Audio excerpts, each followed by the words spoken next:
कछुआ और तितली की दोस्ती। एक हरे भरे बगीचे में दो खास दोस्त रहते थे। टोबी कछुआ जो हमेशा धीरे चलता था, बेला तितली जो रंग बिरंगे पंखों के साथ हवा में उड़ती रहती थी। वे दोनों बहुत अच्छे दोस्त थे, लेकिन बहुत अलग भी थे। सुनहरी सुबह और पहली बहस।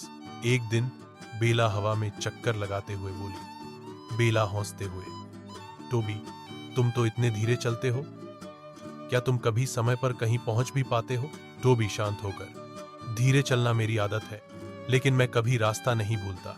बेला को हंसी आ गई। काश तुम उड़ सकते, टोबी मुस्कराया। काश तुम रुक कर देख सकती कि जमीन पर कितना कुछ दिखता है। अब दोनों थोड़े नाराज हो गए। पहली बार उनकी तुलना ने उनकी दोस्ती पर असर डाला। अचानक आया मोड़, बेला की मुसीबत। अगले दिन हवा तेज थी। बेला बहुत ऊंचाई पर उड़ रही थी।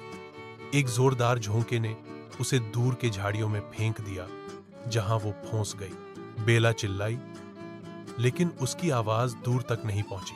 टोबी की चाल और कमाल।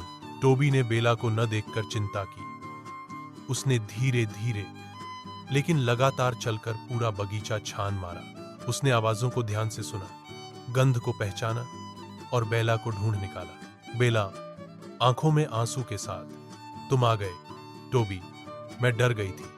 टोबी, मैं धीरे चलता हूं, लेकिन जब कोई अपना मुसीबत में हो मैं कभी नहीं रुकता। दोस्ती में फर्क नहीं, फिक्र होती है। उस दिन से बेला और टोबी ने एक दूसरे की खूबियों को अपनाना शुरू किया।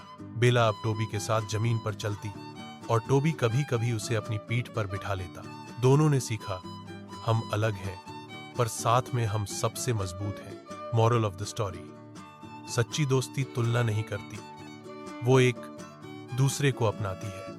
हर किसी की ताकत अलग होती है और वही उसे खास बनाती है।